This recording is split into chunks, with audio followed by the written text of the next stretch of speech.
Chinese people are calling today the garbage time of history. But despite all the trash, the Chinese Communist Party only smells the overpowering musk of its Messiah-in-Chief. Welcome to China Uncensored. I'm Chris Chappell. I have some exciting news. We're at nearly 2 million subscribers. Only about 40,000 more to go. So if you're watching and you're not subscribed, hit that subscribe button now. When we get to 2 million, we'll do a special live stream for you where we'll do something we've never done before. So again, hit that subscribe button. And now, on with the show. Did you know that Chinese leader Xi Jinping is awesome? Don't believe me? Just ask one of the millions who are compelled to say yes. Since 2013, Xi has been the core of the Chinese Communist Party. According to state-controlled media, he has unified and led the whole party and the people of all ethnic groups with great political courage and wisdom. And did you know Xi was also behind all of the 2,000 reforms that have been rolled out over the past decade, addressing such things as poverty, development, and corruption?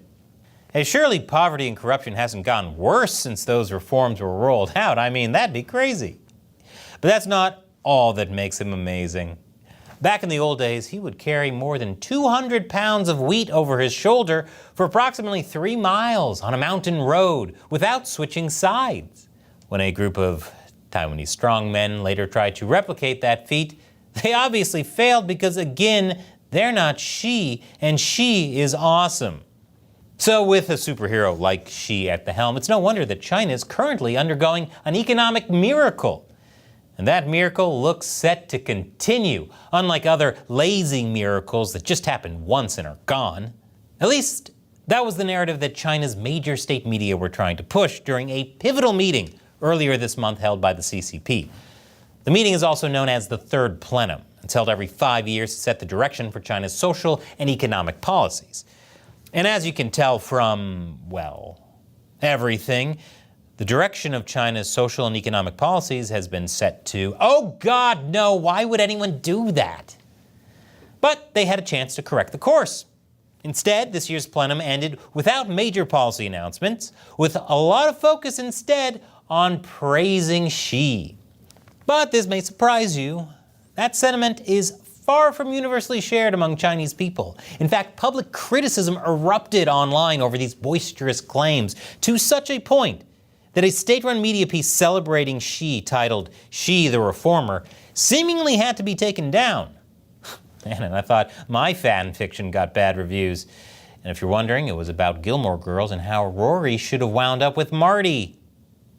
Around the same time, new discussions multiplied across Chinese social media platforms about how China has entered the garbage time of Chinese history. The term garbage time is believed to have been borrowed from the world of sports, where it can refer to the period at the end of a game when one team is blowing out the other with there being little chance for any sort of comeback for the losing side. The Chinese garbage time idea revolves around whether China has entered a period of economic stagnation or regression in which a blowout is all but inevitable. The conclusion being that China's workers and investors have little chance of a comeback and might as well give up.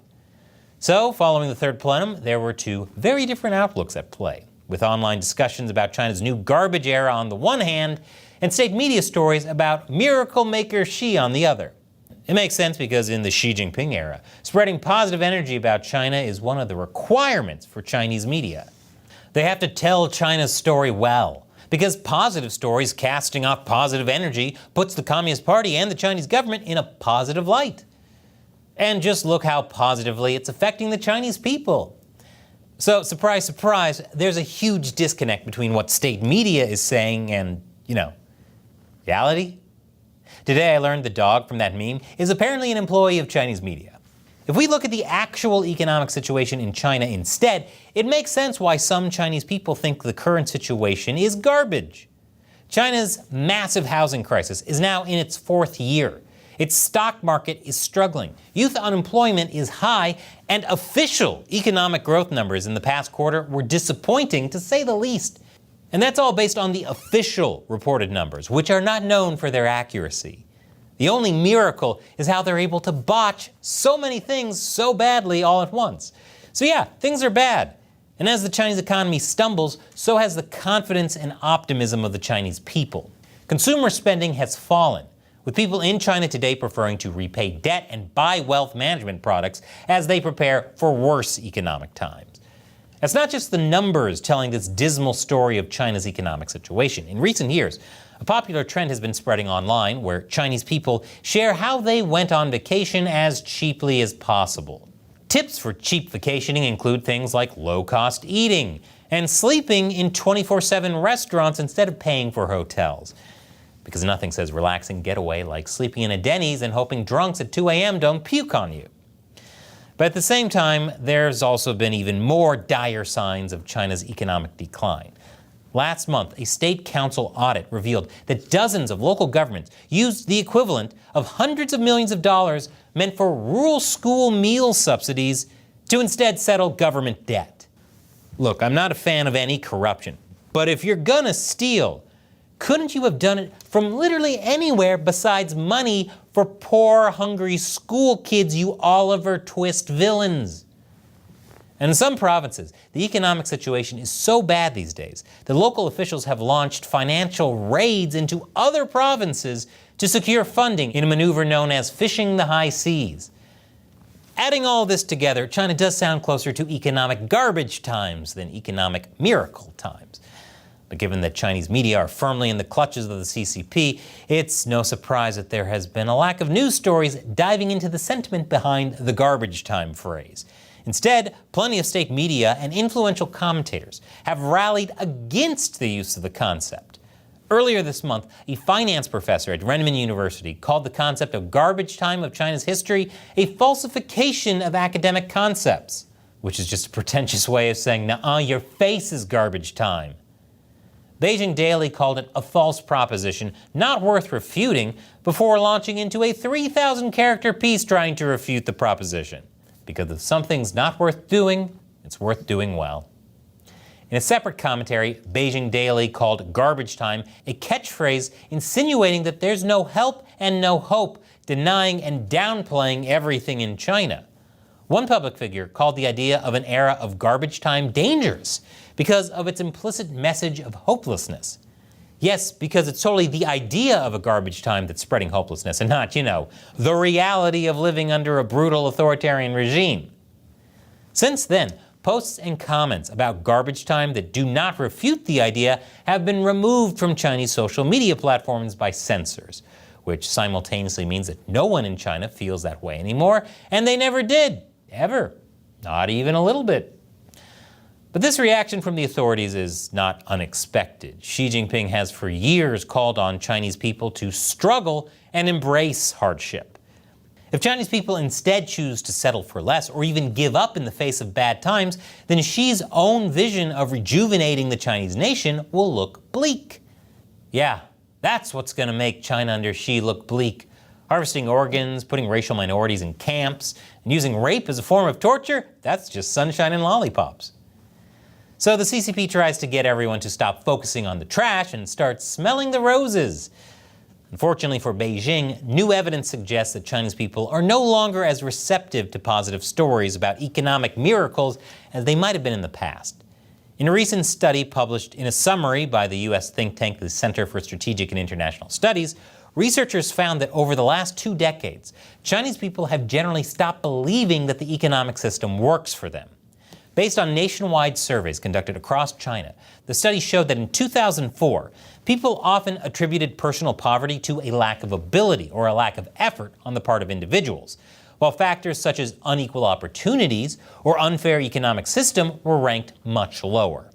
But since 2023, that picture has been flipped on its head, with people increasingly viewing unequal opportunities and an unfair economic system as the primary reasons behind poverty among Chinese people. And where people used to see ability, talent, and education as the top factors determining why people are rich, today people see connections and a rich family playing a bigger role. When asked whether a person becoming rich or remaining poor was a personal responsibility, 49% said yes in 2004, but only 27% said yes in 2023. And this sort of sentiment doesn't seem to be restricted to China's economic system. Last year, a honeymoon in Tibet turned into a nightmare when the bride 27-year-old Yu Yanyan was badly injured in a car crash. Bleeding out and confined to a remote area of Tibet, it looked like Yu wasn't going to make it. But thanks to a surge of blood donations from members of the local Tibetan community and the arrangement of a chartered plane to Shanghai, Yu got the necessary care she needed and eventually made a full recovery. It's an uplifting story about a collective effort to save a young woman's life, right? Sure. If you're a rich pig, on Chinese social media, many reactions were quite gloomy, with some arguing that Yu had to have been either rich or well connected to receive such care. Some people even became upset, suspecting that her life had only been saved because of an abuse of power, and that ordinary Chinese patients would never have received a similar treatment. They began referring to her as Sister Blood Points, as a reference to the health bar in video games, and disturbing AI-generated pictures like these were posted of her online, though I get calling any AI pictures disturbing is kind of redundant. Around the same time as the rescue of Yu, another miracle story about beating the odds went viral on Chinese social media and was met with just as much cynicism. A lottery player in the central Chinese city of Nanchang reportedly won the equivalent of almost $31 million from the state-run welfare lottery by making a bunch of small identical lottery bets. The many small bets resulted in the player not having to pay taxes on his winnings. This immediately raised suspicion of foul play, which, to be fair, is the only type of play when it comes to the CCP. One user on the Chinese social media platform Weibo said that the lottery player probably had some help from someone on the inside. Just when tales of public distrust in China couldn't get any more disheartening, it was reported that the authorities have struggled to raise donations from the public for relief efforts in the aftermath of the many floods that have struck the country this summer due to an erosion of public trust. If Chinese people have such little faith in the authorities that they don't even trust them to properly manage charity donations, times do indeed sound bad. And then it doesn't exactly strike a convincing note when they hear from Chinese state-run media that they're supposed to accept as the core the leader of those very same authorities, the guy who's dishing out struggle and hardship to a people already toiling through bad economic times, and expecting them to embrace the hardship. If that doesn't sound like garbage times, I don't know what does. Now, talking about the garbage times is why Chinese state-run media has called China Uncensored disgraceful anti-China garbage. But I need your help to keep piling it on. Join what I call the China Uncensored 50-cent army and help make this show possible by contributing on patreon.com/China Uncensored. As a thank you, I'll respond to your questions and comments. Today's question comes from Skywise001. Weird, I got the notice and instead of the video, it showed a content warning.